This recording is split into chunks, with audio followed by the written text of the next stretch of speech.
In my opinion, they're burning these things down because they can't close on them. What we went through was not normal. It's not normal to go through what we went through. People have to realize, like, that's not going to happen for another 30, 40 years. Canadian real estate is in free fall here in 2026, and I've got one of my favorite guests here to talk about what is going on. John, how are you doing? Great to have you back. Pretty good. Back is the word. Yeah, I was on vacation and I came back. It was the first time I went away that I actually wasn't homesick, believe it or not. I'm not just making this up. Like, we enjoyed the sun, and we were looking at the weather here, and it was like minus 25, minus 30 in Ontario, and we were gone for that whole time. Good to be back either way in my own place. So I saw your video in Florida. I thought that was a really good comparison. Again, actually, let's start off right there because, you know, it's something that people don't even think about half the time. The land bubble in Canada, because, I mean, at the end of the day, we talk about real estate housing markets all the time, but it all begins with land. Like, if land prices are inflated. So what did you see? Tell us a little bit about what you saw in Florida compared to Ontario, because it was completely insane. Yeah, so it was very eye-opening, and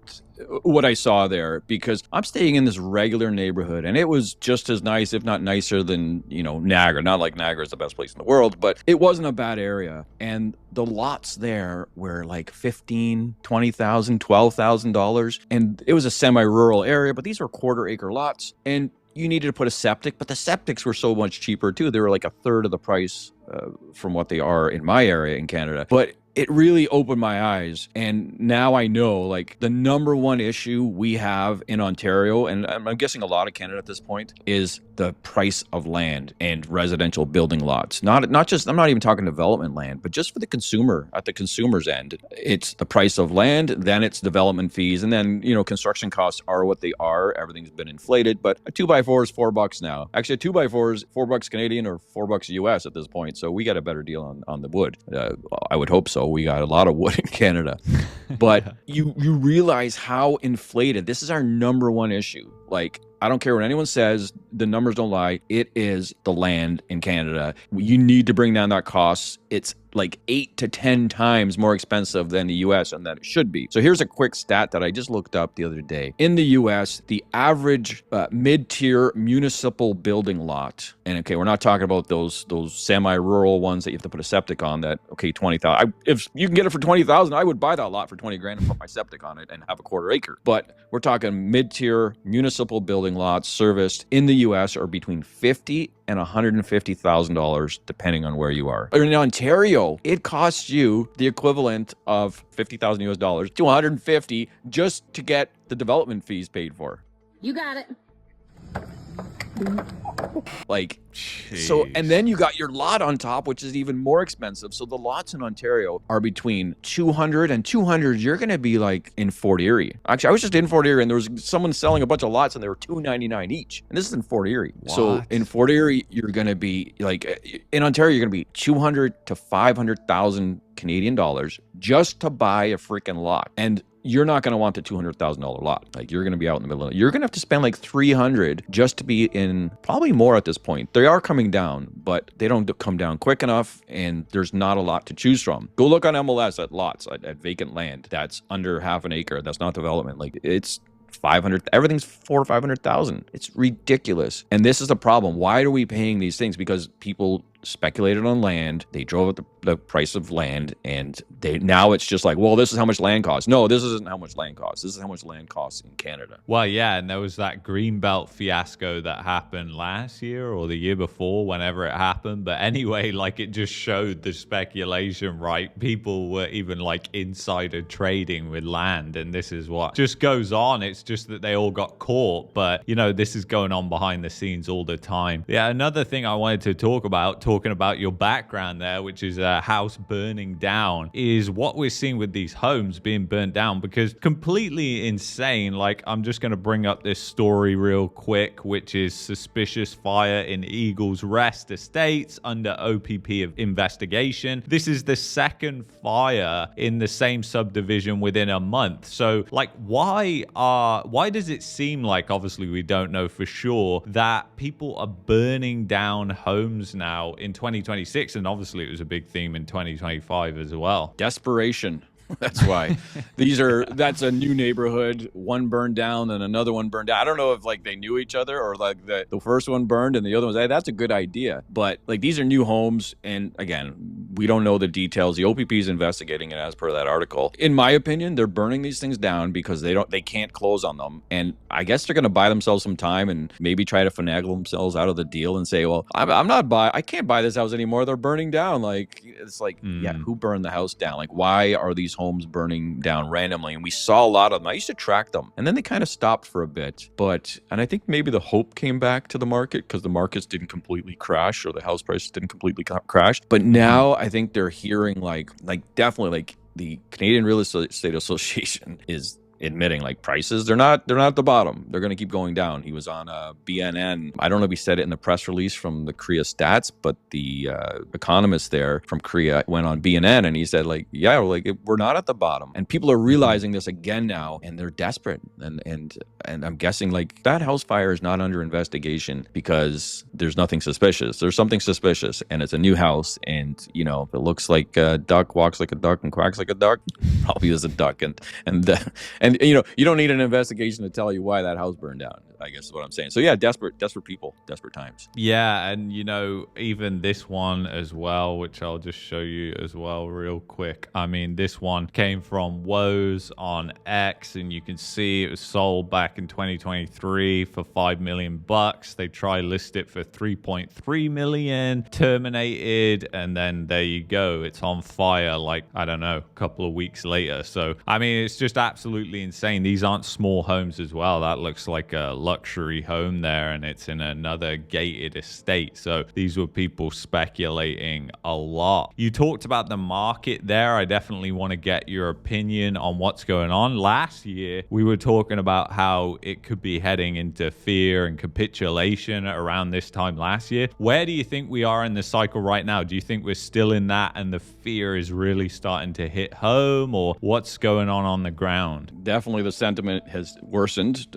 Better for people waiting to buy, but worse for the sellers and worse for the overall market if you think that high house prices are a good thing. But yeah, it's definitely worsening. So I just looked at the national stats and I look at the Ontario stats. They've been bad for a while, but nationally we have Quebec and the East Coast and even Calgary and Edmonton propping up those national numbers, which they still are for the most part, but they are starting to turn. So yeah, people are realizing. I just got a call yesterday, and maybe the person's watching, but it was from someone in Kitchener-Waterloo area, and they said, you know, they're an immigrant, they didn't have good English, and they were apologizing. They said, look, should I buy? Like, and he's telling me his plan, and I said, look, here's the price to rent ratio. It's 23-1. It means you're way better off renting. Like the average house price, freehold house price in Kitchener-Waterloo, and we have it's the Waterloo area on our MLS, but it's Kitchener-Waterloo, was like 850,000 or 820 something thousand, in the 800s, and the average freehold lease price was like $2,800 or $2,900. So like, why would you buy? So I explained that to him. Then I start pulling up some stats, and I look at the days on market, and the days on market for this January 2026 was 48. Last January was 38. The highest days on market for the last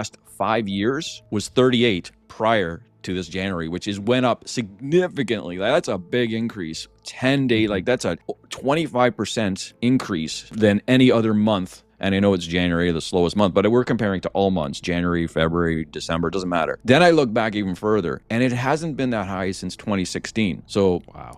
Like, there's no doomsday narrative. Like, it's not being made up here, this doomsday narrative. Like, it's happening, and I'm like, why would you, like, if you don't need to buy, if you're renting, like, why would you buy? You're like, the market's going down. Everyone I sell a house to, people say, you must not sell houses. I sell houses. People still want to buy houses. And everyone's in a different position. Not everyone's going in with 5 and 10% down and, you know, taking a big risk. But they all know. I explained to them all. But now they all know. Like, I don't even have to tell them. They know, and they just confirm. John, so, you know, the prices are going to go. I'm like, yeah, prices are going down, and this house is going to be worth less in a year or two than you pay now. And they're not even questioning it. They know it. They take it for what it is at this point. So again, the sentiment, but we are definitely probably in the beginning. Like, we're in the fear stage. There's no way we're not in the fear stage, because like even CIBC, I think, just came out with a report that you probably read or you're going to read. And I can't remember if you've talked about it already, but like they're expecting even the economy is going to be significantly affected by the Canadian real estate market because of declining house prices. Yeah, I saw that article and I just thought it was absolutely hilarious. Like, once again, these banks are like 3 years late. They're like, me and you have been saying this for the longest of time. Real estate is such a massive part of the economy. When you take away real estate, it's going to impact the economy. And then like 2026, 3 years later, here comes CIBC. Oh yeah, real estate's starting to impact the economy.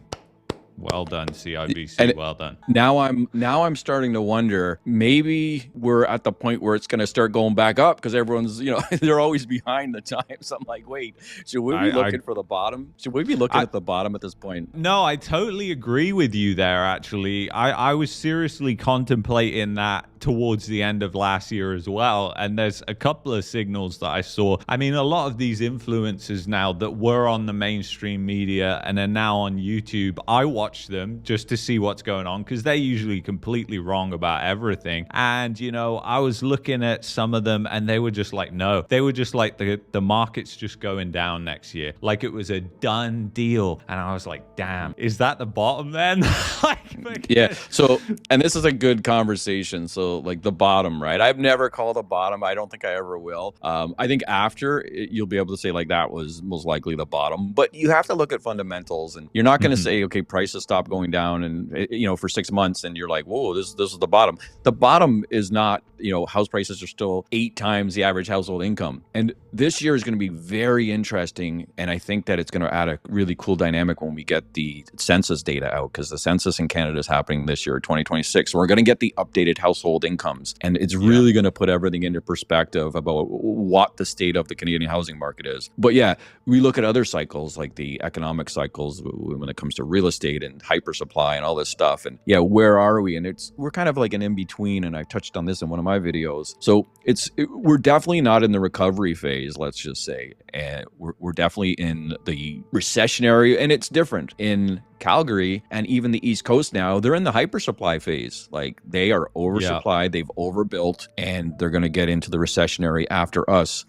Canada, you could say that we are in hypersupply, but it's all condos that we're in hypersupply with. But that's what they built. And people have to realize you have to like step back from like this abusive relationship and remove yourself. And this is what was good when I went on vacation because I really got to reflect from the outside in. And that's what Canadian real estate has been. It's been an abusive relationship with the consumers and the speculators. What we went through was not normal. It's not normal to go through what we went through. And people have to realize, like, that's not going to happen for another 30, 40 years. It doesn't matter how much immigration, how much whatever. Immigration wouldn't be sustainable. It's just not going to happen. Yeah, let's realize that. What is normal is real estate appreciates, 3 to 5% per year. It's not worth buying a real estate investment because of all the time and money and effort you put into it and you're making 3 to 5%. Forget about that. Like, why would people do that? That's why speculation doesn't happen most of the time in real estate. It only happens when there's a bubble. And that's gone. So you don't have to worry about everyone speculating on real estate when they're 8 times the average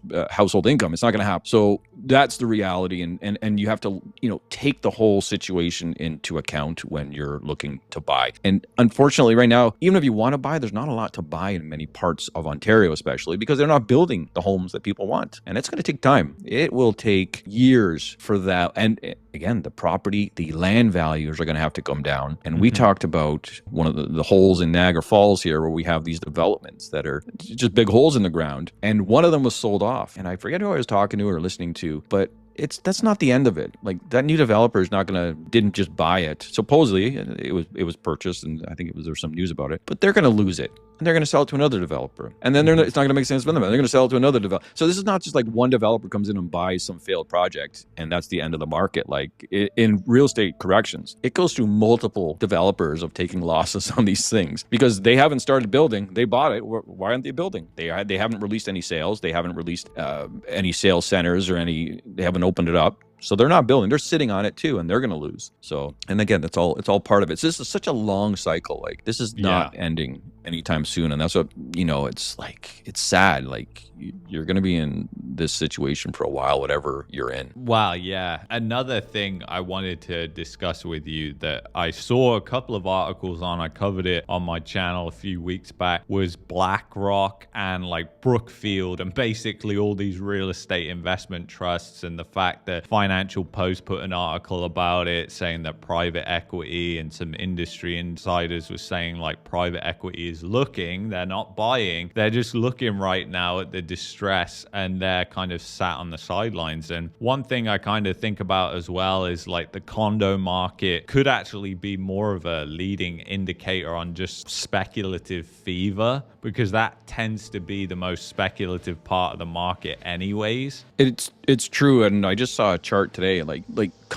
pre-construction condo sales in Ontario and the GTA are pretty much zero right now. Like, there's nothing going on, which is, again, it's a sign of the times. Like, not only the speculators won't be buying anything for a long time. They've learned their lesson. Like, I'd like to say they aren't, but I still see people pushing speculative purchases in Niagara, like these $500-something thousand townhomes. Like, they're like, don't miss out on this deal. Like, this is like, you're gonna be sorry if you miss out on this deal. And they've been saying this for months because these places are still for sale, right? But and I think it's because there's not a lot for sale right now. But there's a reason there's not a lot. It's not worth building. It's not worth buying. We're stagnant. The market's stagnant, and I don't know I do know what's gonna happen. Nothing's gonna happen. People are waiting for something to happen. It's not gonna happen.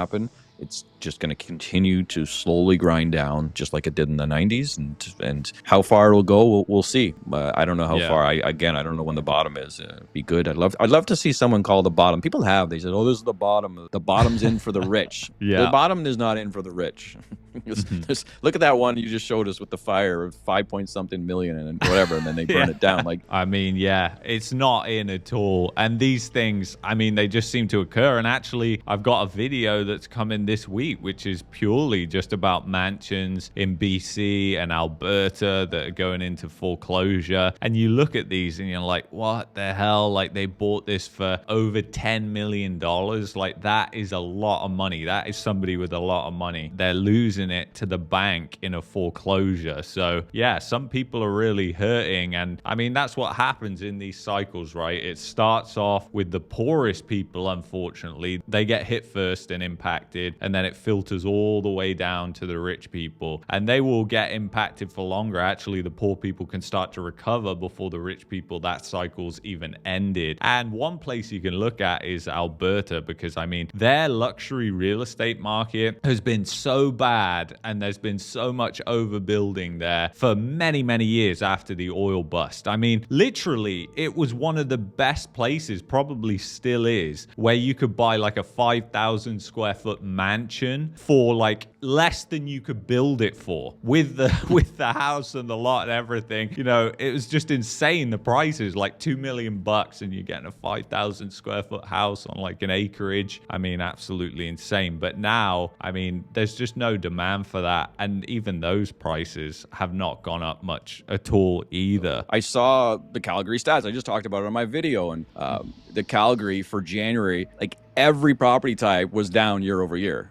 Like, I was reading through it, like condos down, detached down, semi-detached down, like the whole thing was down, and it was down with the benchmark. If you look at the average is up, but when you're looking at individual property types on the benchmark, they're all down. And so it was like, like the market has clearly shifted in Calgary, and we'll see what happens with oil. And and it'll be interesting. You touched on the point about like the incomes and stuff, and the new census coming, and I think that's a great point, because you look at like the average hourly wages, and people forget this as well, because you see a lot, and I've seen it in the comments on videos as well, where people are like, it's going to go back to 2010, 2011 prices. People have to realize like incomes have obviously gone up since then. The government stats on hourly wages and stuff, I don't believe them for a minute. Like, the average is 32 what bucks stats? an hour. What stat? Like, there's no like consistency. There's like, try to get me a stat consistent for throughout the years. Is it average income, median income, after tax, like household? Like, there's no consistency, and they want it like that, so you don't know. So this is why like the census, we're gonna have to probably filter through the data too, because they're probably gonna try to fluff that stuff too. But what now we're gonna know? The latest data was from 2021. All the rest is just private corporations and ADP payroll stuff. But let's find out what that average and what the average household size is in Canada too. Like, how many people per household? There's really interesting. Like you're gonna see some things shift big time, and there's gonna be a lot of interesting data come out of the census, in my opinion. No, I totally agree. And that was something that I can remember I've said and you said as well, which is household size, obviously, with immigration was growing rapidly. You saw that in Brampton. Like, some people were filling like 20 people in a house, and they're not even going to tell the truth on a census. Like, they're just going to be saying, oh, it's whatever the fire code permits, 8 people or whatever. But yeah, it's just absolutely crazy. We're going to get that median income, because I hate the average. I always want to know, like, what's the median income, especially in places like Alberta, because, people talk about that a lot. They say, oh, the incomes are higher. Not really when you look at the median income. And actually, like, Ontario and BC have been catching up Alberta for years and will overtake Alberta if they maintain the same growth over the next 5 years. So Alberta holds that title for like the average income, but that's just skewed by loads of people who don't even live there and just have their residence there for tax purposes or whatever. And I know people in Ontario that they still work in the rigs out, and like they go 2 weeks and they come back to Ontario for 2 weeks. So it's there's it's funny how that works too. Yeah, so like that skews the data too. They live there, they not live there, or where are they claiming this income?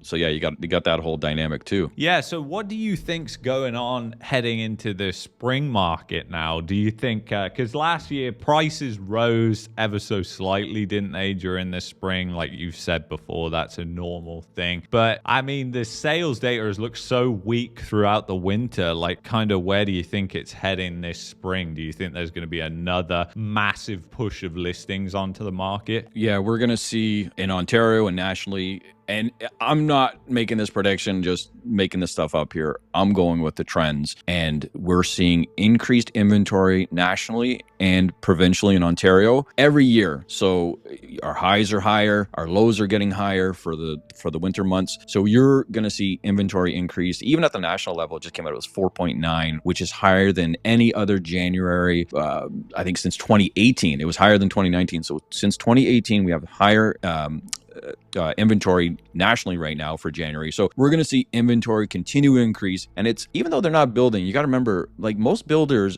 don't put their inventory on an MLS. So we're talking MLS inventory, which is primarily resale homes. So yeah, you're going to see that increase. Sales, I keep saying sales can't get any lower, and they keep going lower, but like the sales can only go so low, but it won't matter when you have more inventory. That will reflect in the sales to listings ratio. So yeah, we're just going to see the trends continue to play out. Spring's a wild card when it comes to prices. They could go up, they could not go up at all. They could go up a little bit. They usually always rise in the spring, especially in February. I'm already seeing, that 5%, 4 to 5% month over month from January to February. But January's the lowest prices of the year, and February's the biggest increase after that. So we're going to see very similar trends, just very subdued. And if you look at the data, like the data is like, it's narrowing down into this channel where it's becoming less volatile, the number of sales and the seasonal swings. So we're just going to see like a flat spring like last year, most likely. And then we'll get into the summer again where prices drop. So very similar to last year, but again, lower prices and maybe lower sales. But I just keep saying, like, they can't go any lower, and they keep going lower. So we'll see what happens. Yeah, that's true. And what about, I mean, one thing that plays into like the investment equation a lot that I talk about as well. And I mean, if rents are going down, like, you'd have to be like really stupid to go and and buy a condo or a house like in that type of environment, because obviously everybody knows that expenses aren't going down. I mean, the food inflation report was just like 7.2%. So expenses aren't going down. Whatever the government tells you, forget it, because your condo fee is going up by the real rate of inflation, not the government's numbers. You can't go to your condo board and say, you can't increase the fees that much. You've got to use the CPI. They'll be like, no, that's not real. Why is everyone on the mainstream media telling me it's real then?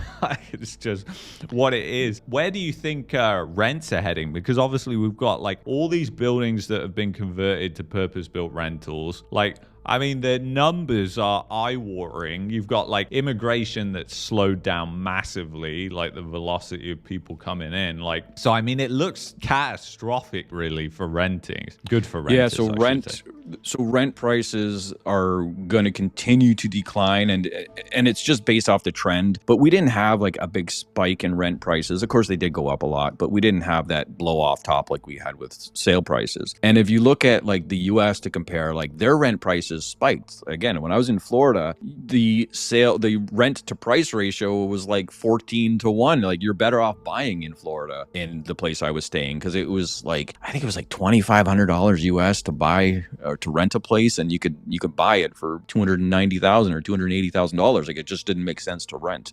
Where Canada, it's still the opposite. Renting is still cheaper. So again, we didn't have that big spike. Rent prices are declining. It will continue on that trend. And yeah, like investing doesn't make sense in Ontario, especially in most places in Canada at this point, to buy an investment property. If it does make sense on numbers, you run the cap rates and you kind of, okay, this makes sense. And there are some deals out there. I sold one investment property in years, and that was just like recently, because it was a great deal. The people, I don't work with investors usually, but I know these people, and they say, oh, we see a house, it's a duplex and we want to buy it. And we ran the numbers and we negotiated the price down to in the 400s, and it made sense. So they bought it. But they bought it as an investor, as a real investor, where they ran the numbers and it made sense. And, they're going to offer quality product. They're not slumlords. And I support that. And I've always said I support that. And it was a duplex. It's not like a single family home that they've taken off the market and converted. And it was a legitimate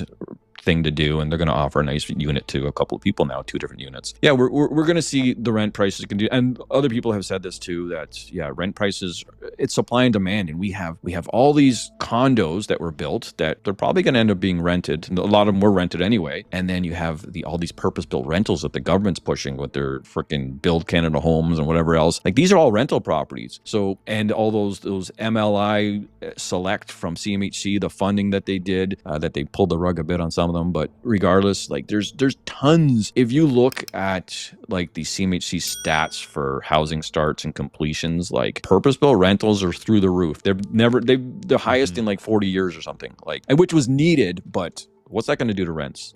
It's going to bring them down. A strange thing I saw as well, not so strange when you really think about it, is actually similar things are going on in the US when it comes to the condo markets as well. They've got a lot of these condo buildings that have been turned over to purpose-built rentals. Rents are declining. Similar theme, which is always interesting. I mean, I think like with the condos and stuff, it definitely has the substance to be like a financial crisis at some point. They've been kicking the can like so long on this, like, the developer loans. And that's the only reason they did these blanket appraisals, is because if the banks didn't do them, they knew they were in trouble. They don't just hand out money freely. Like anybody who's gone to get a mortgage in the current environment knows that. So I don't know, like, what do you think on that? Like, do you think this could be a crisis at some point when you're taking a look at it just doesn't, the math doesn't make sense when all these purpose-built rentals are coming to market now. Rents are going down. Like, are they even going to make any profit? Like, how's this going to even work? Yeah, well, they're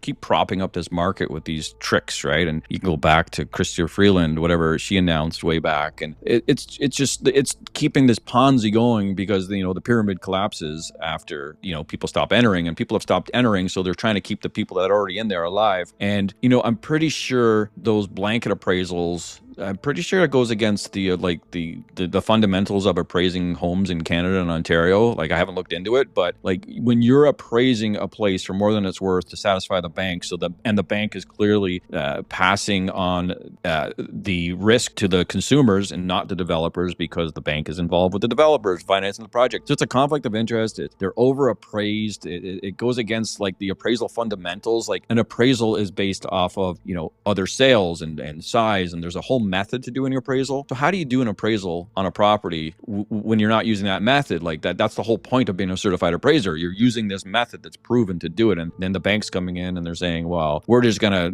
throw that method out the window and use a blanket appraisal off of.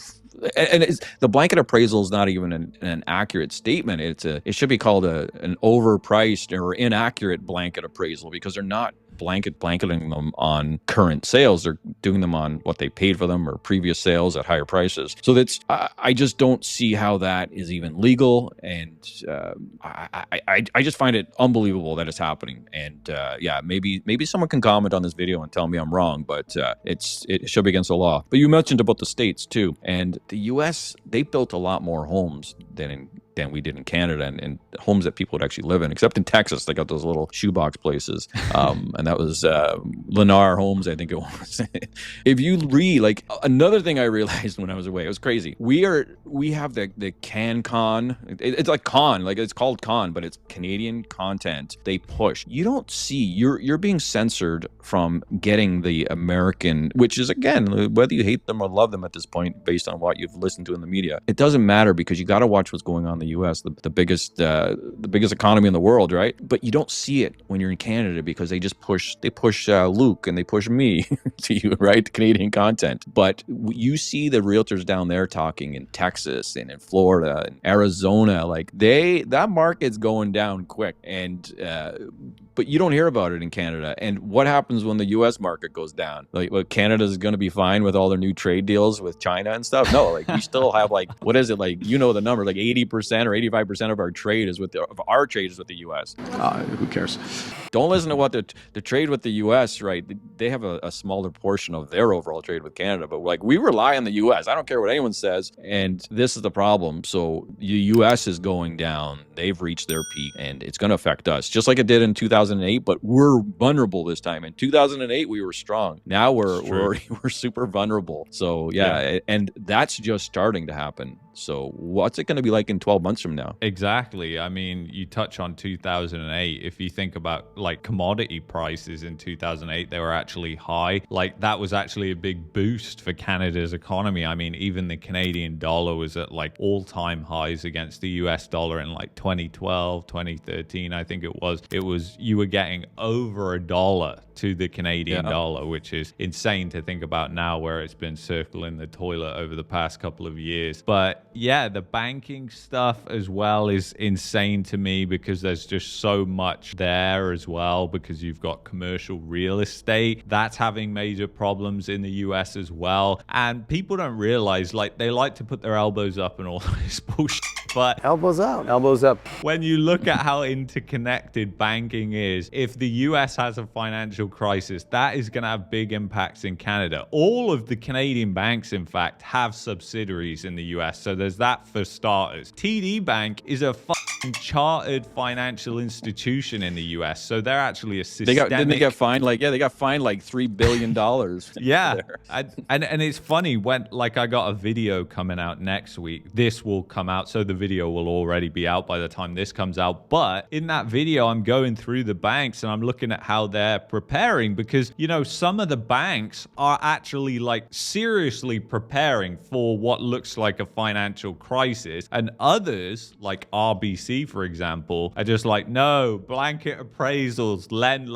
And I sat back and I was like, why? Why would they do that? And part of me is like, it must be that they're in so much trouble. They're in so deep that they just have to do it. They're trying to keep the thing going long enough that things pick back up, because everybody thinks these mainstream media economists are super smart, and all these people who are called financial experts and interviewed on the mainstream media. But the reality is they're just like you or me. Well, they're not actually, because we're critical thinkers, but they're just like the herd. They just think what the herd thinks. So, you know, if the CREA is saying that home prices are going to rebound and stuff like that, they're thinking as well, maybe there's a chance for that hopium and everything like that. And we talked about the blanket appraisals. That is really important because it is fraudulent, and the banking regulator even acknowledged like this is really bad, but they're not doing anything about it. I mean, they just don't regulate the banks like they should, because the banks are even bigger than them. They kind of look up to them. That's what Hilliard Macbeth told me anyways. Well, you see the government's propaganda, like the banks are like right there with them. It's, you know, the banks and the schools, and they have the same images. I'm not going to say what they are, but they have the same images on their TV screens and outside the schools, and it's the schools and the banks are right there with them. So, and it's clearly evident, and the banks, they just push the government's narrative, or the government pushes the bank. I don't know which pushes, both of them, just doing whatever they want to help each other out, because they say, well, if this fails or if this happens, it's not good for everyone. So let's just let's stick it to the people, because that's better than having a bank fail. And I say no. I say it's better. You need the only thing, and I keep saying this. I was in a meeting with somebody, and they were talking about how do we you know, justify this development, and we make the units smaller. And I'm like, you make them smaller than they already are. Like, you already have them at 300 and something square feet. Like, you can't make them smaller. Or do we put more floors on top? And it's like, no, you cannot. There's no mathematical calculation to make this work so that people can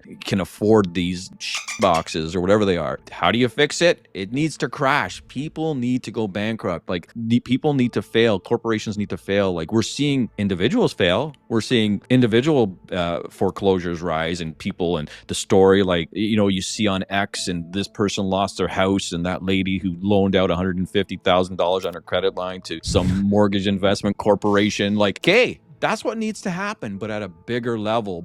And if the government won't let it happen, then it's going to be bad if it does happen. But if they don't let it happen, you and me and everyone watching this show right now is just going to be paying hundreds of thousands of dollars or more for this freaking real estate for the rest of our lives. You want to see blood in the streets, and that's it. Like, there's no other way. Like, there's no solution. You need catastrophe and collapse, unfortunately. Yeah, no, I totally agree with you there. And another thing that, I mean, Canada is like going to fail as a country if it doesn't rescue itself from the collapse it's in, like, over the next 4 or 5 years. Because you look at the birth rate, it is absolutely terrible. And who's having kids if they're living in a 300 square foot condo in Toronto? Nobody's doing that. No. So, like, how do you get people to have kids? You have a nice home, you have this lifestyle that you dream to have, and you want to have, and you want to work up to. I mean, now I see, like, on TikTok and stuff, these Gen Z TikTokers, and they're like, I don't have to worry about retirement because I'm never even going to work. I'm just going to live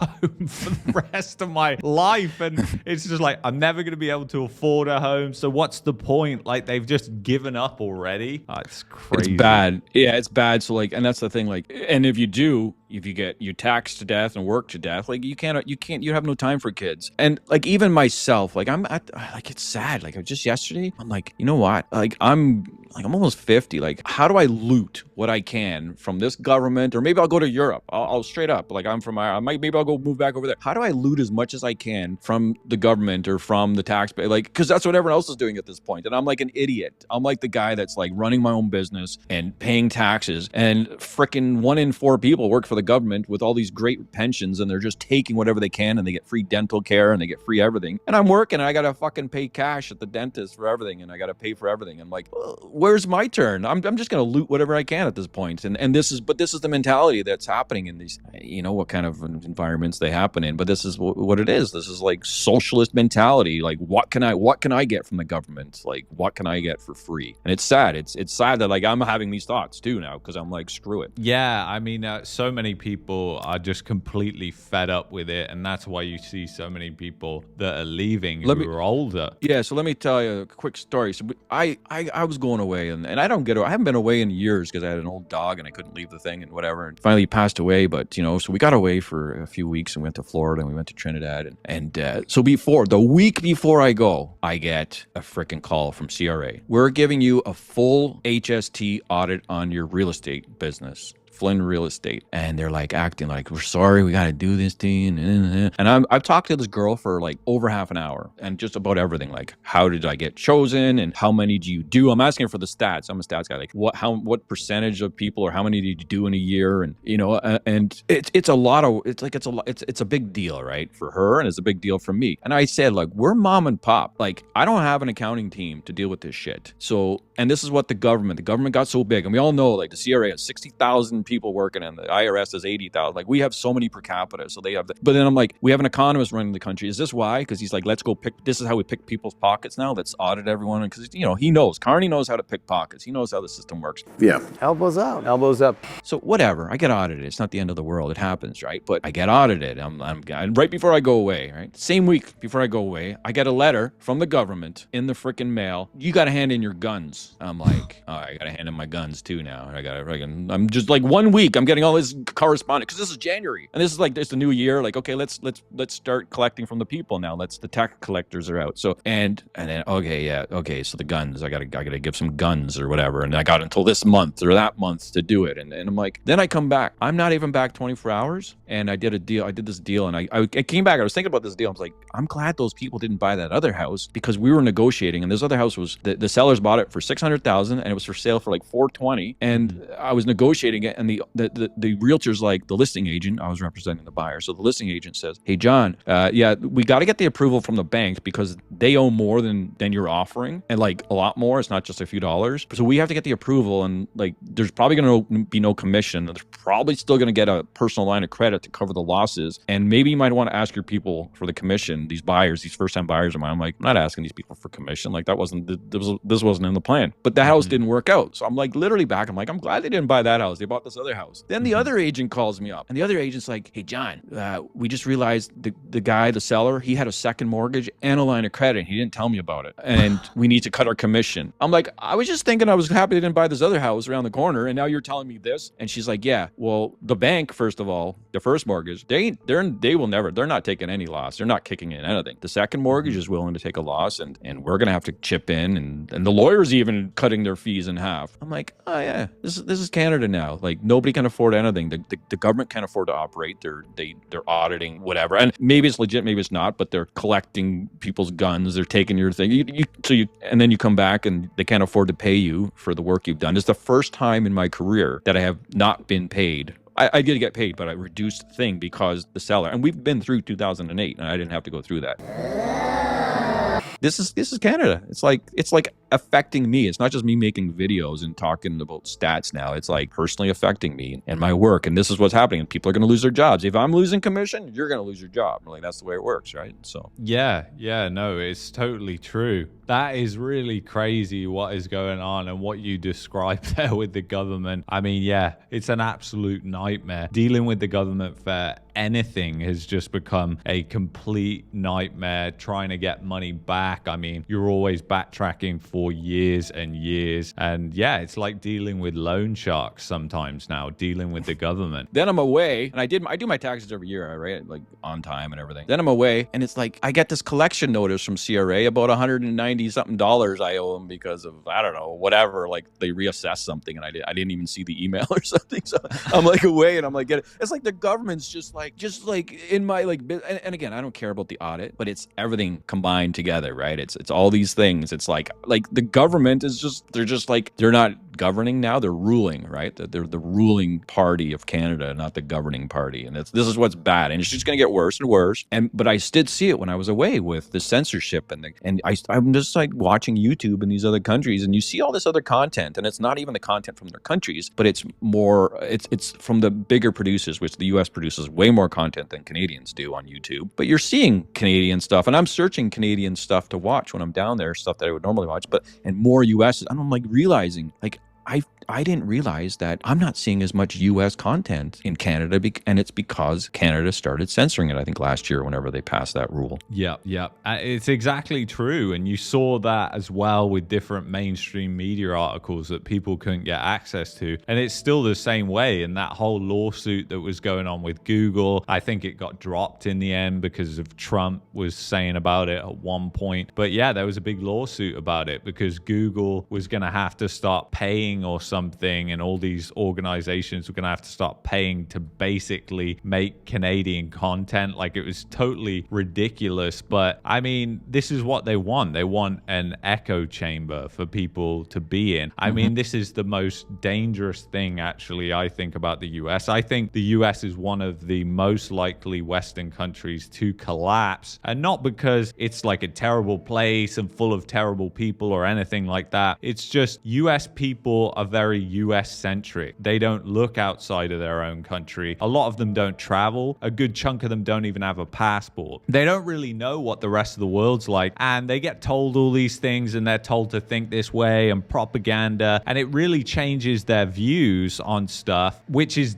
not happening in other places where they can really see. But you're seeing exactly the same type of government clampdown as in the US, in Canada, by a liberal government. That's what's hilarious about it. Like, forget left or right here. If you look at the protectionist policies that Trump is pushing, and you look at the protectionist policies that Carney is pushing, they're very similar. They're meant to be opposites. Like, they're meant to be different sides of the aisle. I mean, this is why I think you touch on a great point there, because ultimately, when it feels like it's just these people who are ruling over you, and it's almost like going back to monarchs and stuff. You look throughout history, it eventually ends in a war, whether it's an external one or an internal one. And that's not me being like doomsday or negative. I'm just looking at the situation and looking at history and saying, I mean, it all rhymes. Like, we're seeing the same sort of trends, action, everything that you're seeing there. And these people like Trudeau, I mean, let's talk about that. That guy, he commits all these crimes. He is like corrupt. Everybody knows it, apart from some people who are just brainwashed. But most people know he's corrupt. Even globally on the world stage know that. And now he's just retiring in Quebec, whatever. He'll take some high-paid job probably at the institute that he lives just down the road from in Montreal now. And it's just like, I said that for the longest of time. When all this is said and done, no consequences for him. He'll move to Quebec and he'll just retire. And that's exactly what's going to happen. He'll probably have a home in LA as well, so he can do the whole elbows up reverse. So listen to this, and I don't know if Canadians are aware of this. The news just came out yesterday or something. But that former South Korean president, Yoon, did you hear the news about that guy? No. So they remember the guy, and he declared martial law in South Korea because of the protests and the insurrection, or whatever they call it. He was just jailed for life for declaring martial law on the people. And Trudeau did the exact same thing in Canada, and they found that it was illegally invoked. Like, it was clearly illegal use of that act, and he gets to retire in a $4.5 million house with some freaking astronaut, freaking whatever. Guarded by taxpayer-funded RCMP. I mean, it's just, I just don't get it. These life in prison for enacting martial law unlawfully in South Korea, which is, this is not China. This is South Korea, right? A democracy, right? It's like, is it a democracy?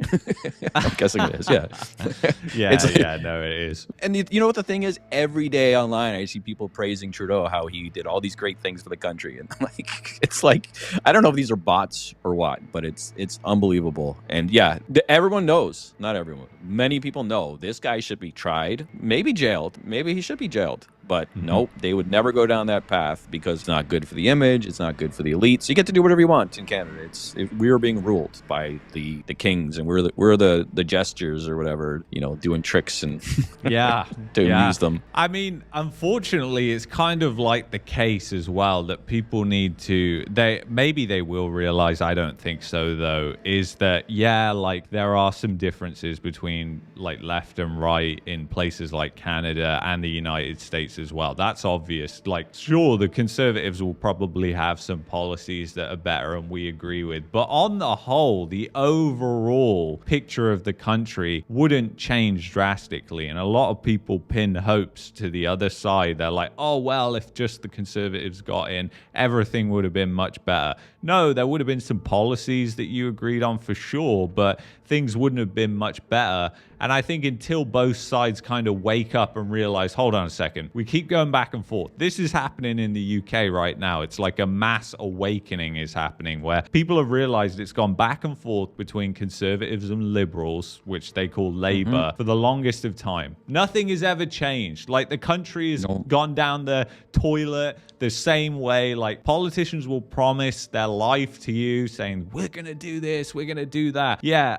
I want to see what you're actually going to do when you're in charge, because they're guaranteed to disappoint. But until people realize that, hey, neither of these parties do anything right here, we need something different, radically different. Ireland's the same. It's the same thing. They've been going back, and now people are realizing they're all the same. Like they're doing nothing different. They've become the one party at this point, Uniparty. Yeah, that's what it is, a Uniparty. And, I don't think it's going to change until we see some sort of awakening where people on both sides, they start to agree on mutual ground. But that's not happening. We're getting further from that, it seems. Like, both sides are just, you've got extremes on both sides, and that is what the mainstream media pushes to the front all the time. And they think it's like, I know Republicans, I know Democrats, I know people who support the Liberals, I know people who support the Conservatives, and I don't think of them as just their political views. Well, all of them are good people. They're my friends. Everybody seems to look at each other like, oh, you believe them? Like, fuck you. Like, I don't want anything to do with you.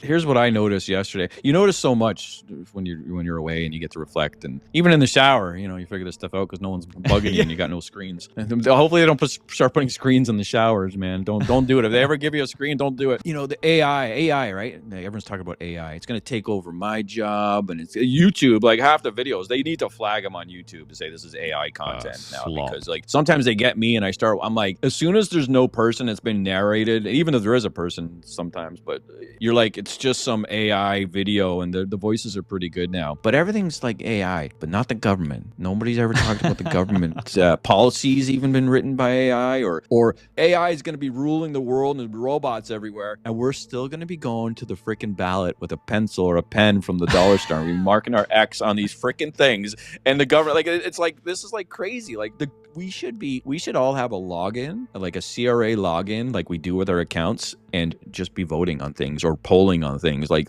forget these paid for polls by the government that target what they want. Like, no, we should have, like, they have the technology already without AI, but for some reason everything's still old school, and there's a reason for it, because they don't want themselves being taken over by the technology, and they were going to keep it old school. Yeah, no, I totally agree with you there. That is something funny. I've never thought about that, but you're totally right that you never hear about AI taking the government jobs or the executives. That's the other thing, like CEOs. No, AI is not going to take that. We talked about AI a little bit before this, actually, and I just wanted to touch on it because it's big. It's a massive bubble, and I'm not an AI denier. I think it's good for some things, but like a little well, it's not really a personal story. It's more to do with this YouTube channel, actually. I was looking to find like a AI video editor, because that would save me like a lot of time. I was looking too. I just looked for that too, but I didn't do much research, like 2 minutes maybe. Well, let me tell you this. You go on YouTube and you search for like AI video editors. I ended up on there somehow looking at one AI video editor. I'm like, wow, this is amazing. So like I go in there, download it, I sign up for the free trial or whatever. It's complete garbage, and like it's just DaVinci, which is a video editor, but like worse even, less features. So they're basically just using like free shareware there and rebranding it and stuff. Anyways, long story short, like there's hundreds of videos by AI. So it's just fake AI videos of AI editors to sell you these shitty AI editors.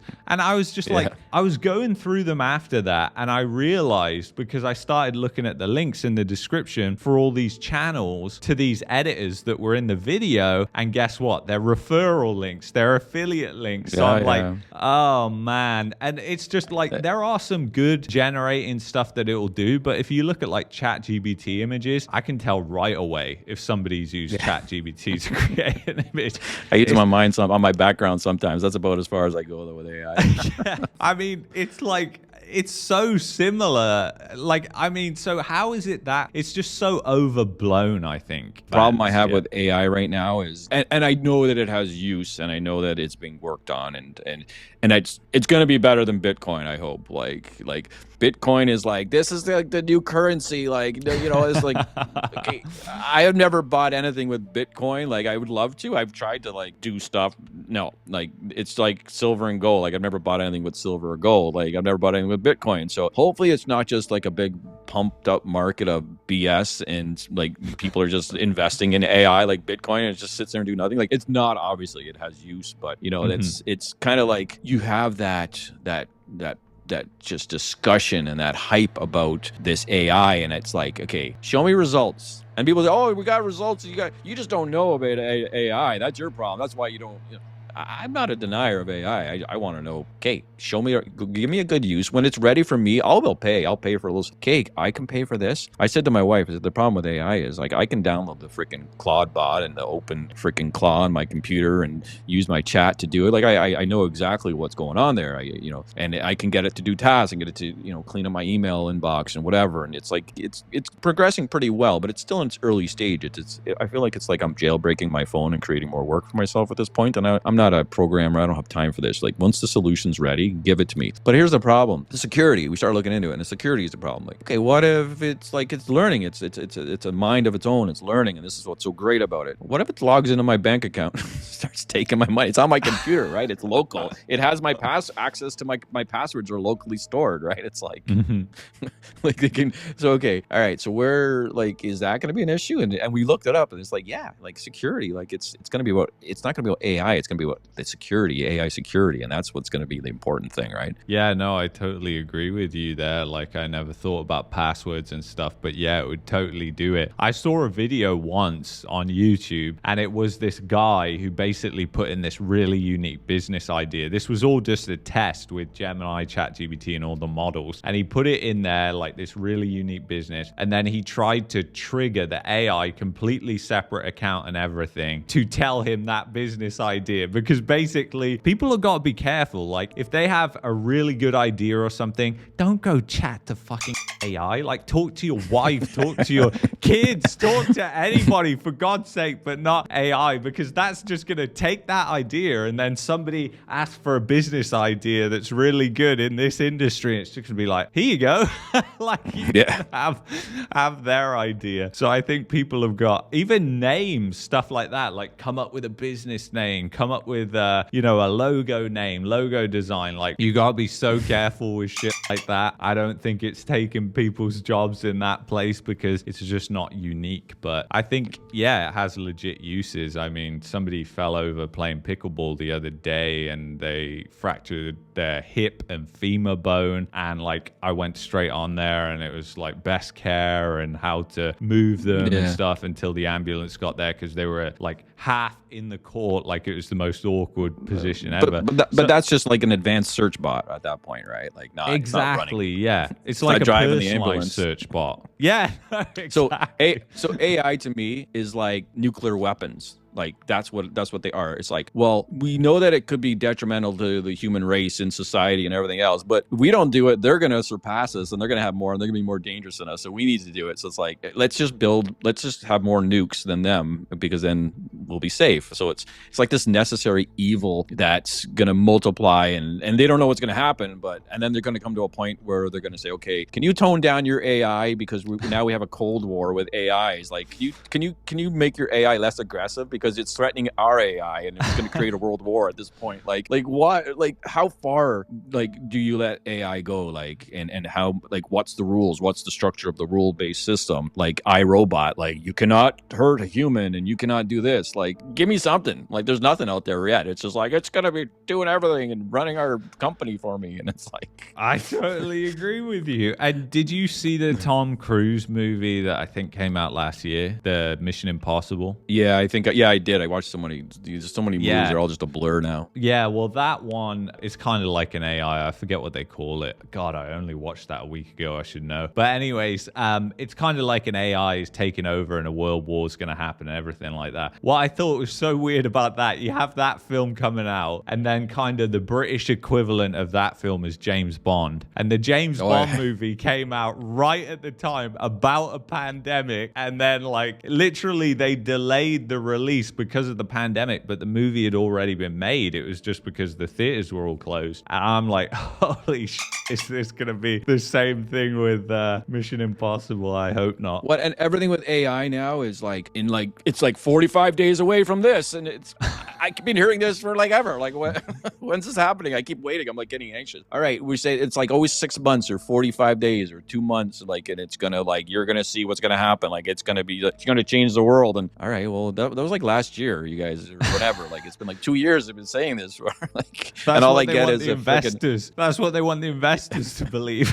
And all I get is a better search engine or whatever, like Grok 4.2 or something. Like, exactly. And that uses a lot of X posts for its sources, so you can't rely on that. I mean, now half of those are written by AI as well. It's just crazy. Have you got any final words of wisdom that you want to give to people heading out into the spring housing market, seller or buyers? Yeah. Not so much about the market. I would say, like, don't worry. Like, Canadians, I realize so much when I went away, because I hadn't been away in so long. And I was away like for a while, like 3 weeks, which is more than I usually go. But like, Canadians, it's so cold here. All you have to do, like, it's all about buying real estate, and we're fixated on, there's nothing else. It's because there's defaults for 6 months of the year, nothing else to do but focus on like owning a home at some point in your life. And I say, forget about that. Enjoy your life. Don't wait on buying a home. It's not worth buying a home now or in the next year, in my opinion. Maybe if you have some bunch of cash saved, it might be, but for the most people trying to enter with minimum down payment, like, you're taking a big risk. But I would say, like, go away, leave this country, not for good. I like Canada, I do like Canada, but leave for like a couple of weeks.